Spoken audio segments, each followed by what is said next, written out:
Now, if you're a pet owner, I'm sure you've noticed how the foods that you feed your pets have changed. Much like people food, pet food has evolved. Organic, fresh, cleaner ingredients, more nutritious, even special foods for those pets that have allergies. Now, all of those are lining the store shelves. With these new products have also come higher prices. Around 67% of households own at least one pet. 63.4 million households have dogs, 42.7 million own cats, and some have both. That's a lot of mouths to feed. And in fact, according to a 2017 study published in the scientific journal PLOS One, if cats and dogs made up their own country, they would rank fifth in terms of meat consumption. And that translates to the creation of roughly 64 tons of carbon dioxide each and every year. So, just as we've seen from the likes of Silicon Valley food startups, there are a small handful of startups that are working to cut animal agriculture out of the equation by using cell cultured meats to feed all those pets.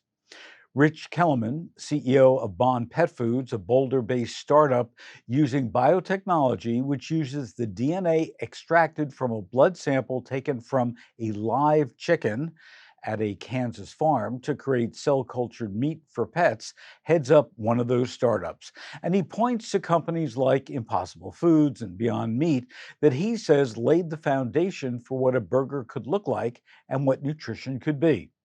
According to the pet food industry, pet treats marked with sustainable claims saw about a 70% sales growth from 2015 through 2019, as compared to about 30% of growth for those treats without sustainable claims.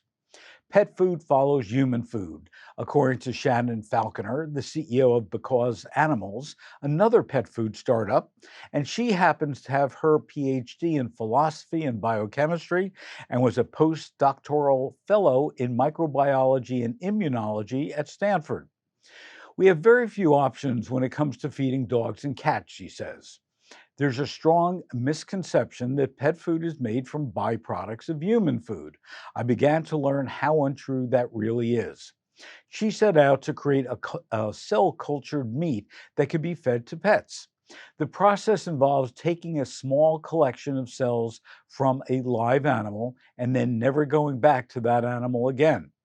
Falconer and her team feed the cells a mixture of protein, vitamins, and other necessary nutrients, and then put them into a bioreactor where the cells grow, divide, and eventually form into tissue, which is effectively cultured meat.